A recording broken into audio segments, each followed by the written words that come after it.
Folks, if you're seeing double, do not adjust your computer screens, your TVs, or your mobile devices. I can assure you, the problem's not on your end. There are two Jones boys in the house. Dan K's on vacation, so we're bringing you the Dan K Show with the Jones family flair. Coming at you next.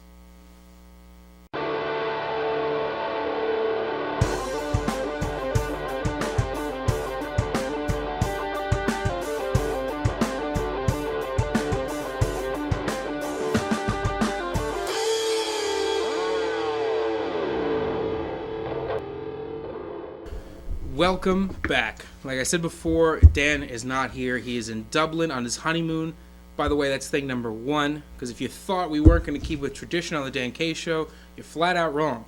So the first thing on those three things is that Dan is in Dublin. Alex is here. We borrowed him from College Corner. He's here to help us out. Thing number two, the holidays are upon us. Head to the USPHL website, head to the YouTube page, and head to the Facebook page to check out our Holidays with the Hitmen video, starring myself, filmed by this guy right over here. That was a blast. Had a great time with the Hitmen. They had some great answers to our questions. Thing number three, the USPHL goes on a break for the holidays this week. No games for, actually 2 weeks. No games for 2 weeks. Last weekend was the last couple of games for a while. The season will pick back up the first weekend in January for the showcase, which the Dan K Show will be at. You might even see this guy at that showcase as well. Now we're done with the three things. We're going to go into our first bit of discussion, which is World Juniors. Now, Alex, I know you're a watcher of the show, more than Dan, as we found out on a recent episode. That's right. So you know that the World Juniors are happening right now. And you also know, as do many of the folks at home, that the USPHL has sent the most players to the World Juniors, the IIHF, than any other American junior hockey league. They sent 11 players. So what does that say about the league when you say, like, we have the most players going to an extremely prestigious international competition? Yeah, it says a lot about the league itself, the way it primes its players for competitions like this.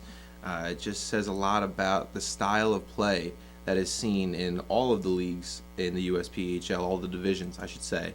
It just really speaks to the kind of competitiveness that you'll see from all of those players that were picked for this competition.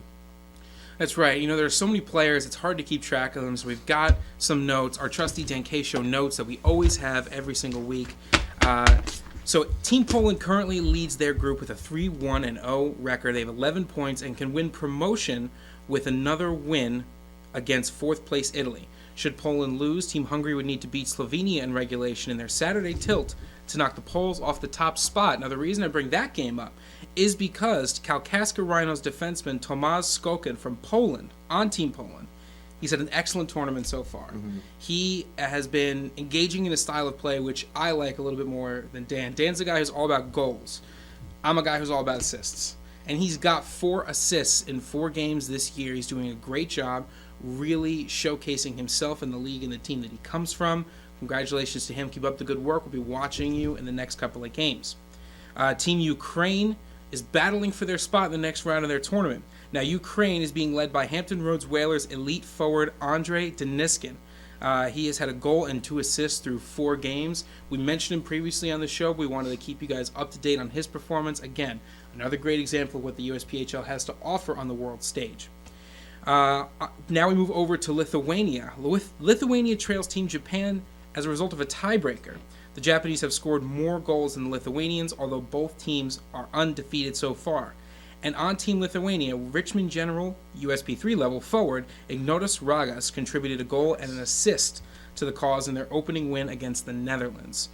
And the very last player that we have to update you on is from Team Estonia, who just pulled off an impressive 6-3 win over Croatia, in which Valentin Sverdlov from the Connecticut Junior Rangers Premier Team has his first goal of the tournament. Estonia faces 6th place Netherlands on Friday and can guarantee an escape from relegation with a win. Now, obviously, we just sent a whole bunch of statistics your way, but I'm going to give you a little hint. All of that comes from Mike Klein's wrap-up. Mike Klein, contributor, writer for the USPHL, did a great job of keeping track of all of these guys, and he has a great write-up on the website, so you head over to USPHL.com. Mike Klein has a 7 Things to Know column. He's been keeping us up to date on the IIHF. Shout out to Mike. Alex, you've heard some cool statistics. You've heard some great roundups here. It seems like a lot of teams that feature USPHL players are doing well or are fighting for the next spot. Yeah. I mean, that says a lot, like I said, about the league itself. All of these good teams have players from the USPHL. I mean, it just speaks to the kind of work ethic, as well as all the other things that I've mentioned, that the USPHL does try to provide to its players, as well as provide to its coaches. Because without coaches, without the front office, the head of the organization, the players won't get these good advice or these good learnings from the coaches and the front office. So it really speaks to every level of the organization in the USPHL. And you bring up every level, Alex, and like I said here, you've got somebody from the USP3, you've got someone from Elite, you've got someone from the Premier. You know, the one thing that we've been seeing so far this season is that every single level inside the USPHL is extremely competitive. Yeah. You know, there's one word that I know we've been beating to death on the show, but it does a really great job of describing it. It's the parity of the league, and how every team is competitive. They put their best foot forward every single weekend, every single week, every single game. And I think the fact that we have so many players from so many different levels at this prestigious international event really does a good job of showcasing just how great the USPHL is, and I think growing in a very positive direction.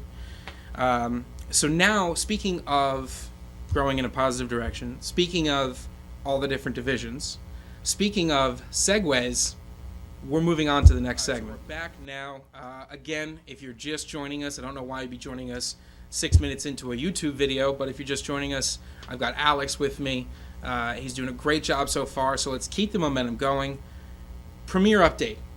There was a big weekend in the Premier League. Huge weekend. Huge weekend. Did you get notes from Dan about prepping? I got a couple. I didn't want to say anything, but he did give me some pointers on how to Yeah, you're starting to sound like him a little bit. A little bit. Watch it. So we're going to the Premier, and like I said, they had a great big weekend this weekend. A lot of teams facing off against teams they're very close to in the standings. In the last segment, we talked about parity. We're going to keep talking about that, focusing on the Premier. So Alex and I went to spend some holiday time with the Hitmen. And while we were there, we were talking to Jim Hunt, talking to Toby Harris, telling us they're preparing for their upcoming games. They're really looking ahead of the schedule, trying to solidify their spot at the top of the division. And they had two big games against IHC last weekend. The Hitmen lost both games. IHC took those games. IHC won 8-4 and 6-4, now putting them on a 6-game winning streak. But I have to say, looking at the box score, those games are a lot closer than the score would lead you to believe. The Hitmen kept it close up until the third period of play. At which point IHC was able to put 1 or 2 or 3 goals in the net in the last period, but the Hitmen kept it close for the majority of the game. So both games they kept it close. Both games were a shootout, lots of goals scored. Lucas Michaud and J.J. Layton with 2 goals each in the first game. In the second game on IHC, 7 players combined for 8 goals. Wow. I mean, you see that kind of a performance in a football game. You're talking about how 7 different receivers make a catch. Alex, you're a big football guy. Now you're a big hockey guy. Tell me what 7 players with a goal in one game says about a team's preparation. It speaks to weeks of preparation. I mean, when we went to go see the Hitmen, you could just see the weeks of preparation that they have been putting into this big weekend that they just played against the IHC. And just the different plays that they go through during the practices, the different drills that they would go through, you could just see how well they're being, I'd say, not trained, but groomed to be NCAA players with the kind of dedication that it takes to be an NCAA player. That's a good point. IHC and the Hitmen have both been sending players en masse, it seems, to the NCAA. So we have a lot to look forward to with those two still battling it out for the top spot in that Premier Division. Expect that battle to go down to the wire. We'll be watching that all year, but let's move on. The Bruins dropped 2 to the Stars over the weekend. The Brews have been holding on pretty solidly to third place, but dropping 2 against the Stars is important because the Stars are in 4th, and now the Stars have managed to close the gap between those two teams to just 1 point heading into the break. If you're the Bruins, Alex, what are you focusing on over the break? Focusing on fundamentals, focusing on getting everything right down to the detail. When you're this close, when you're in a race this close, it really comes down to that last second play or one silly mistake that you could make on the ice that'll come down to whether it makes or breaks your season. And that's such a good point. We've seen the Bruins play quite a bit. We've been to some showcases. We saw them play last year. Those guys are just explosive on the ice. They do such a great job. It was surprising to see them drop 2 to the Stars, who are an excellent team in their own right. When you see 2 heavy hitters go up against each other like that, you usually expect a 1-1 split. Yeah. Those are the things you usually expect to see, but we got the Stars taking 2 against the Bruins. The Stars are hot in the chase for the top of the Premier Division. We're going to keep watching those 2 teams as they continue to battle it out, but let's move down to the South Shore Kings. South Shore Kings have also had themselves a pretty good stretch of games, but they have a tough schedule coming up. They've got a game against PAL, a game against Syracuse, a game against the Hitmen, 2 games against IHC, and 2 games against the Bruins, all coming up in the next month. Tough schedule, lots of great teams in the Premier League. Yeah. So we're going to have to watch these guys to see how well they can do against this very tough schedule of teams. Any of these games could be wins, losses, shootouts, defensive games. You just never know what to expect. Every game, the preparation is so specific and so intense. But we're watching for the South Shore Kings. They were my team last year. I'm a huge fan of them. I picked them to go all the way last year, and they did a great job. So we're watching as they can go through this tough schedule to see if they can pick up some points, gain some ground on the Stars and the Bruins as they also fight for a top spot in the Premier Division. Going back to the Stars, they've won 5 of their 6. Wow. The South Shore Kings have been on a pretty decent tear recently. All of these teams seem to be very streaky and doing very well. When you have a streak going and you get to a break, I know you said talk about fundamentals. You played baseball throughout high school. You were a pitcher, so you know a little thing or two about superstitions and mindsets. Yeah. If you have a streak going into a break, what's the mindset like? What are you focusing on? What are you ignoring? I'm focusing on the games, focusing on my preparation, doing the same thing that I was doing over the streak. Just keep on doing what you were doing. Don't take any breaks. Definitely get your rest in, because that's why they have breaks over those long stretches. You need a break after those long stretches. So really but I would stick to the same preparation every week. Keep practicing, keep doing you, because like you said, it could be an L, it could be a W, it could be a tie. You just never know. And like I said before, it could come down to one crucial play, a fundamental play, if anything. So you really just want to stay prepared, stay focused, and stay ready. Stay ready at all costs. That's a good point, Alex. And we are focused at the Dan K Show. We are ready. We are going to be there in Massachusetts on January 6th for the Winter Showcase. It's a USPHL showcase. Going to have a whole bunch of teams. There. Bunch of them. We're going to be there. You guys are going to be there. We're going to be filming you. We're going to be talking to you. We're going to be doing a live Dan K Show on site like we always do at these events. And we'll be watching, especially in this Premier Division, because a lot of these teams are going to be playing each other at that showcase. So we're definitely excited. We're definitely looking forward to it. We're definitely going to mention it again. Yes. But for the end of this segment, I will say we will see you guys in January in Massachusetts. Be there, because we'll be there. Bring your coats, winter jackets, gloves, hats, scarves, anything you need. It's going to be cold. That's true. But maybe cold in Massachusetts. Dan K Show's heating up. Next. Folks, we are back. Alex has settled back into his chair and his presenter pose. He is our camera guy this week because Lena is also not here, but we are moving forward, even though we miss producer Lena quite a bit. Waiting for her to come back. Her camera skills are great, but we're going to move on. We're going to move forward. We are. As you have noticed, I am here with my brother. We look fairly similar. He's a lot taller than I am, but I think my beard is better. I wouldn't go that far. Well, maybe the beards are up for debate, but yeah. The holiday season is approaching. Christmas Eve and the start of Hanukkah are the same day this year. Yes. December 24th. We have some pretty special holiday plans this year. Oh yeah. Can't wait. I will be cooking Christmas Eve dinner, continuing that tradition, the Italian fish dinner. Hoping it's good. It will probably be all right. Okay. Have some lasagna the next day. We'll be exchanging Alex and I are not exchanging presents this year. We're just going to be spending some time with each other instead. Be exchanging some presents with family. Alex, I asked all the hitmen, or most of the hitmen I should say, what some of their favorite holiday traditions were. And I told you some of mine. Yeah. What are some of your favorite holiday traditions? I mean, oddly enough, we do have some of the same family traditions, but adding on to a couple of yours, just around the holidays, it feels cold. It feels really cold until you get to December 25th.